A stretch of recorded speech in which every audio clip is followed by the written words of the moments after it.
Miss হবে না আপনার পছন্দের টিভি শো। দেখুন জি5 অ্যাপে একদম ফ্রি।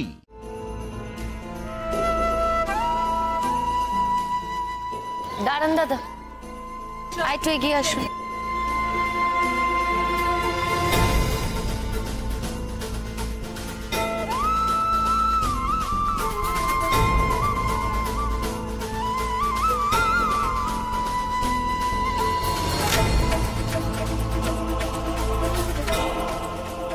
আমার সহ্য হচ্ছে না তোমাকে, আর সহ্য হচ্ছে না তোমার। আজ এই বাড়িতে তোমার শেষ দিন।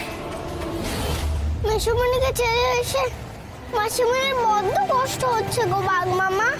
আমি বেশ বুঝতে পারছি আমি কষ্ট পাবো বলে মাসিমণি আমাকে বলছে না। মাসিমণি আমার জন্য এত ভাবে, আর আমি মাসিমণিকে দেওয়া কথা রাখতে পারলাম না। আমি কি গো বাঘ মামা বলো?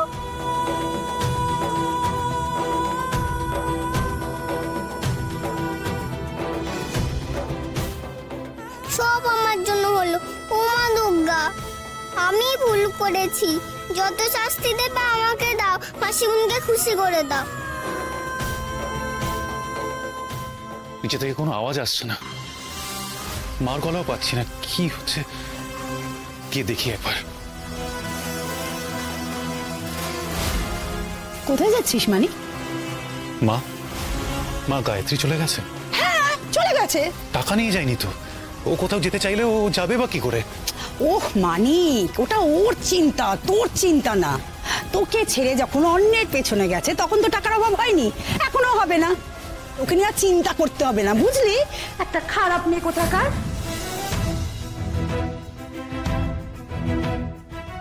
খারাপ?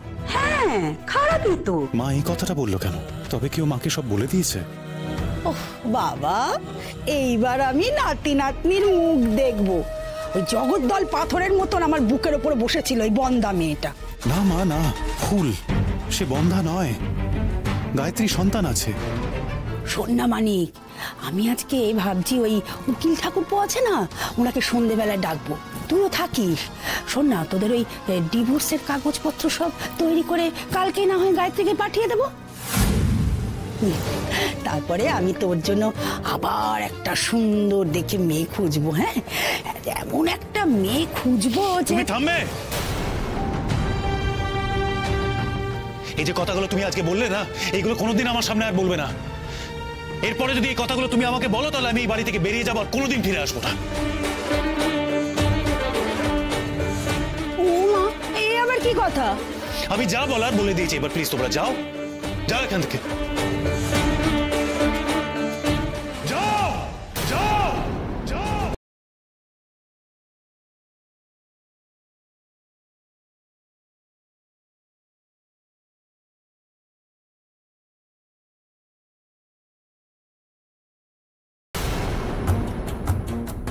তোমার সাথে কথা আছে। আমার সঙ্গে কথা? তবে কি গায়ত্রী প্রকাশকে সব বলে গেছে?